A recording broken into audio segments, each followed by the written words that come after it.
Topic है Golgi body या Golgi काया। ये कोशिका विज्ञान का एक टॉपिक है। इस पूरे टॉपिक को हम 2 वीडियो में कवर करेंगे। आज का पहला पार्ट का वीडियो गोल्जी का या गोल्जी उपकरण एक विवरित एंडोमेम्ब्रेन का विशिष्ट भाग है। मुख्य रूप से कोशिकीय स्राव से संबंधित होता है। इसे कोशिका का ट्रैफिक पॉलिस भी कहते हैं, क्योंकि ये कोशिकीय प्रोटीन एवं झिल्ली के विभिन्न घटकों को छांटने का कार्य करता है। ये एक मेम्ब्रेन अपैरेटस है। इसको हम ट्रैफिक पॉलिस कहते हैं, क्योंकि ये प्रोटीन विभिन्न प्रकार के प्रोटीन को और विभिन्न प्रकार के कंपोनेंट्स को अलग अलग या छांटने का काम करता है। अगर इसकी हिस्ट्री की बात की जाए तो सबसे पहले जॉर्ज ने 1867 में इसको डिस्कवर किया था। कैमिलो गोल्जी ने इसे 1898 में उल्लू की तंत्रिका कोशिका में इसकी आकारी की रचना का वर्णन किया। उन्हीं के सम्मान में इनका नाम गोल्जी बॉडी रखा गया है। इसके बाद बेकर ने इसे लिपेकोड्रिया नाम दिया, पर्नर ने इसे डिक्टियोसोम नाम दिया, एक्सेट्रा। अगर संख्या की बात की जाए तो प्रत्येक कोशिका में एक गोल्जी काया उपस्थित होता है, लेकिन तंत्रिका कोशिका और लिवर सेल्स में इनकी संख्या कहीं अधिक होती है। या उपस्थिति की बात करें, प्रोकैरियोटिक कोशिकाओं में गोल्जी अपैरेटस उपस्थित एब्सेंट होता है। यूकैरियोटिक कोशिका में इसका मॉर्फोलॉजिकल स्ट्रक्चर 2 टाइप से होता है, 2 रूप में पाया जाता है। पहला लोकलाइज्ड फॉर्म या स्थानीयकृत प्रतिरूप, दूसरा डिफ्यूज्ड फॉर्म या विस्तृत प्रतिरूप। कशेरुकी प्राणियों की ध्रुवीय कोशिका में गोल्जी उपकरण केंद्र के पास उपस्थित होता है, जैसे कि थायराइड कोशिका, अग्नाशय कोशिका, म्यूकस कोशिका। तथा इसका डिफ्यूज फॉर्म कशेरुकी प्राणी की तंत्रिका कोशिकाओं, हिपेटोसाइट, प्लांट सेल्स और इन्वर्टिब्रेट के अंदर ये बिखरी हुई अवस्था में पाया जाता है, जिसको हम इसकी प्रत्येक इकाई को हम डिक्टियोसोम कहते हैं। यकृत कोशिकाओं में इनकी संख्या 50 तक होती है। मतलब लोकलाइज्ड फॉर्म अगर संगठित रूप में पाया जाता है उसको थायराइड कोशिका, वर्टिब्रेट्स, हायर वर्टिब्रेट्स, अग्नाशय सेल, और डिफ्यूज मतलब बिखरी हुई अवस्था के अंदर ये हिपेटोसाइट्स, प्लांट सेल्स, इन्वर्टिब्रेट्स की सेल्स के अंदर पाया जाता है। इसकी हर यूनिट को डिक्टियोसोम कहते हैं। अगर इसकी आकृति या शेप की बात की जाए तो गोल्जी काया की आकृति अलग अलग कोशिकाओं में अलग अलग प्रकार की होती है। एक ही कोशिकाओं की अलग अलग कार्यकीय एवं वापसी अवस्था में इनकी आकृति परिवर्तित हो जाती है। कहने का मतलब है कि इसकी फंक्शनल स्टेट या इसके कार्य करने की अवस्था के अकॉर्डिंग इसकी आकृतियां अलग अलग होती है। जिस सेल में ये अधिक कार्य, इसका कार्य अधिक हो, जैसे कोई सीक्रेटिव सेल या कोई स्राव उत्पन्न करने वाली सेल, इसमें इसकी आकृति बड़ी होती है। जो कोशिकाएं स्राव से संबंधित नहीं होती है उसकी इसमें आकृति छोटी होती है, डिफरेंट टाइप से होती है। साइज की बात की जाए आकार की, तो ग्रंथिल एवं तंत्रिका कोशिकाओं में इसका आकार बड़ा होता है, जबकि पेशी कोशिकाओं में इसका आकार छोटा होता है। अब हम बात करते हैं इसकी संरचना की। गोल्जी काया की विस्तृत संरचना का अध्ययन इलेक्ट्रॉन सूक्ष्मदर्शी आने के बाद हुआ है। इलेक्ट्रॉन सूक्ष्मदर्शी में इसकी 3 महत्वपूर्ण संरचनाएं दिखाई देती है। First cisternae, second vesicle, third रिक्तिकाएं या वैक्यूल्स। पहली बात करते हैं हम सिस्टर्नी। सिस्टर्नी चपटी समानांतर रचना है जो एक के ऊपर एक उपस्थित होती है। एक झुंड में इनकी संख्या 3 से 7 हो सकती है। 2 सिस्टर्नी के मध्य 20 या 30 नैनोमीटर का अवकाश उपस्थित होता है। सिस्टर्नी की गुहा 150 एंगस्ट्रॉम चौड़ी होती है। यह वेसिकल के निर्माण के समय और अधिक चौड़ी हो जाती है। सिस्टर्नी का प्रत्येक झुंड एक पोलर रचना है, जिसका समीपस्थ भाग फॉर्मिंग फेज कहलाता है और दूरस्थ भाग मैच्योरिंग फेज या परिपक्व फेज कहलाता है। सिस्टर्नी की परिधि में सूक्ष्म छिद्र उपस्थित होते हैं, जिनको फेनेस्ट्री कहते हैं। सिस्टर्नी के मध्य सघन पदार्थ भरा होता है। इसे इंटरसिस्टर्नल एलिमेंट कहा जाता है। इसके मुख्य 4 घटक होते हैं। सामान्य भाषा में कहा है तो इसको पोलर साइज होती है। पोलर जिसको हम जब इसका समीपस्थ भाग होता है जो केंद्र के पास पाया जाता है, इसको हम कहते हैं निर्माणकारी क्षेत्र या फॉर्मिंग क्षेत्र। तथा इसका जो दूरस्थ भाग जो केंद्र से दूर होता है उसको हम कहते हैं परिपक्व छेद या मैच्योर स्पेस। ये एक स्टेक या एक के ऊपर एक कई प्लेट या स्टेक के रूप में उपस्थित होती है, जिनके बीच में 20 से 30 एनएम का अवकाश होता है। सिस्टर्नी भी एक अंदर का जो अवकाश होता है वो 150 एंगस्ट्रॉम चौड़ा होता है। इसकी अगली स्लाइड में इसका डायग्राम है जिसमें हम उसको ढंग से समझा पाएंगे। सिस्टर्नी के 4 मुख्य हैं।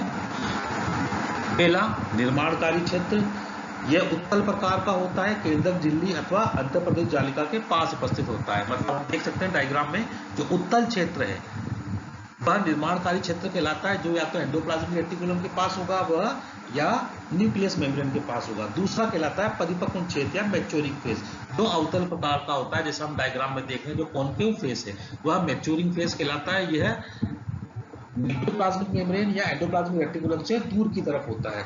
यहाँ से सीक्रेटरी वेसिकल का निर्माण होकर यहाँ से बाहर निकल जाती है, जैसा कि इसमें दिखाया गया है डायग्राम में। वैक्यूल्स यहाँ से निर्माण होकर बाहर की तरफ इससे निकल जाती है, इसलिए इसको निर्माणकारी क्षेत्र कहते हैं। रंध्र फेनेस्ट्री सिस्टर्नी के परिधि में सूक्ष्म रंध्र उपस्थित होते हैं। जो सिस्टर्नी के जो स्टेक्स पाए जाते हैं, हम देख रहे हैं डायग्राम के अंदर 1 2 3 4 कई प्रकार के स्टेक्स पाए जा रहे हैं। यह इनके अंदर रंध्र भी उपस्थित होते हैं। चौथा पार्ट होता है इंटरसिस्टर्नल एलिमेंट। यह एक सघन पदार्थ है जो सिस्टर्नी के मध्य उपस्थित होता है, जो सीमेंट के समान काम करता है और इन स्टेक्स को आपस में जोड़ने का काम करता है। हम देखते हैं जो ये अलग अलग स्टेक्स या प्लेट्स नजर आ रही हैं, इनके बीच में इंटरसिस्टर्नल एलिमेंट बना होता है जो सीमेंट के समान कार्य करता है और इन स्टेक्स को जोड़ के रखने का काम करता है। यह एक सामान्य इसकी संरचना होती है, किस प्रकार सिस्टर्नी पाई जाती है। इसका दूसरा इंपॉर्टेंट पार्ट होता है गोल्जी बॉडी का वेसिकल या आशय।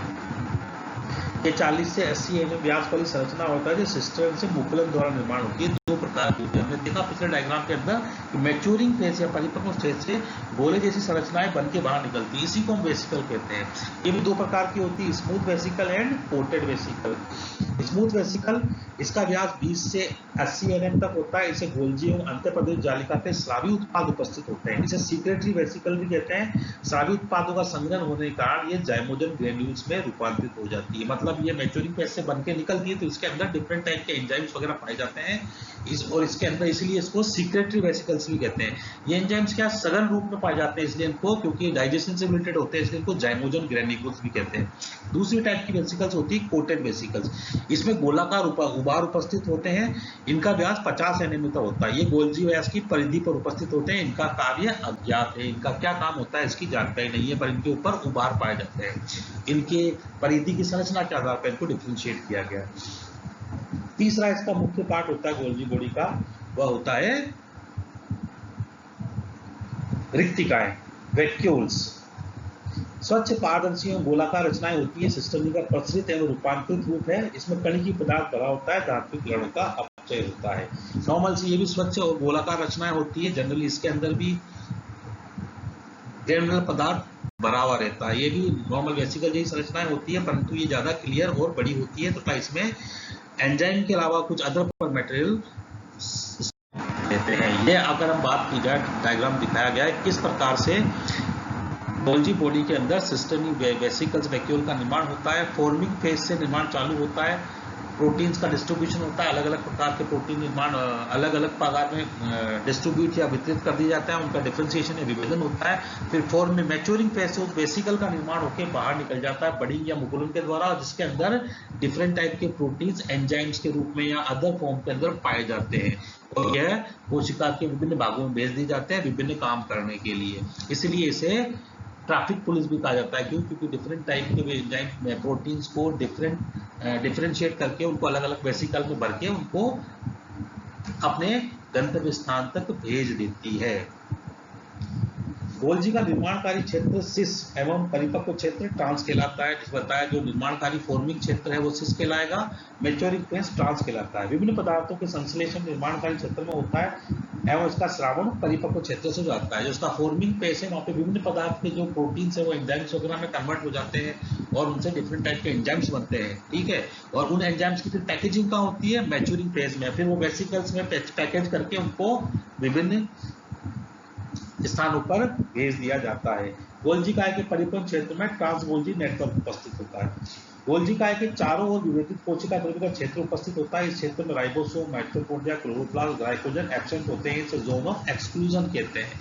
एक गोल्जी बॉडी के चारों तरफ एक निश्चित क्षेत्र पाया जाता है, जिस क्षेत्र में ना तो राइबोसोम पाया जाता है, ना माइटोकॉन्ड्रिया, ना क्लोरोप्लास्ट, ना ग्लाइकोजन कणिकाएं पाई जाती है। ये जो निश्चित क्षेत्र का साफ क्षेत्र पाया जाता है उसको हम जोन ऑफ एक्सक्लूजन कहते हैं। इस प्रकार का क्षेत्र सेंट्रियोल माइक्रोट्यूब्यूल के चारों ओर भी उपस्थित पाया जाता है। अगर हम गोल्जी बॉडी की रासायनिक संगठन की बात करें तो इसमें 60% प्रोटीन और 40% लिपिड पाया जाता है। इसके अंदर जो प्रोटीन पाया जाता है एंडोप्लाज्मिक रेटिकुलम से कम पाया जाता है। और लिपिड 40% पाए जाते हैं। इसमें मुख्य जो लिपिड होते हैं उनका नाम है लिसाइथिन, स्फिग्नोमाइलिन एंड फास्फोटाइडिल कोलिन। कार्बोहाइड्रेट इसमें मुख्यतः कार्बोहाइड्रेट में सियालिक अम्ल पाया जाता है, ग्लूकोज, अमीन, गैलेक्टोज, ग्लूकोज एवं फ्यूकोज। मैं पहले ही आपको बता चुका हूँ, सियालिक अम्ल एक विशेष प्रकार का ये कोई अम्ल नहीं है, ये कार्बोहाइड्रेट है जो कशेरुकियों के या हायर वर्टिब्रेट्स में ही पाया जाता है। सॉरी, हायर मैमल्स के अंदर ही या स्तनधारियों के अंदर ही पाया जाता है। स्तनधारियों के अलावा और किसी के अंदर नहीं पाया जाता। ये सियालिक अम्ल एक प्रकार का कार्बोहाइड्रेट है। अगर हम एंजाइम की बात की जाए, अगर हम एंजाइम की बात करें तो इसमें सबसे इंपॉर्टेंट एंजाइम होता है थायमीन पायरोफॉस्फेट। इस एंजाइम को हम इसका मार्कर एंजाइम कहते हैं। मार्कर एंजाइम वो एंजाइम होता है जो किसी सेल, प्रोटीन या कोशिका अंगक में अधिक मात्रा में पाया जाके अधिक मात्रा में सक्रिय होता है। ये उस प्रकार एक तरह से उस कोशिका अंग की पहचान होती है जो उस कोशिका अंग में बहुत ज्यादा एक्टिव रहता है, बहुत ज्यादा कार्य करता है। हम अब जहाँ कोशिका अंग पढ़ेंगे उसके अंदर भी शब्द सुनने में आएगा। तो गोल्जी बॉडी का मार्कर एंजाइम कौन सा होता है? थायमीन पायरोफॉस्फेटेज। थायमीन पायरोफॉस्फेटेज।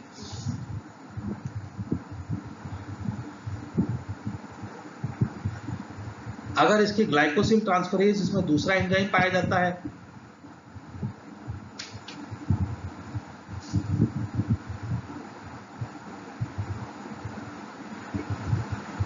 इसमें दूसरा एंजाइम इंपॉर्टेंट एंजाइम पाया जाता है ग्लाइकोसिल ट्रांसफरेज। ये एंजाइम डाइसैकेराइड इकाई को ग्लाइकोप्रोटीन में स्थानांतरित कर देते हैं।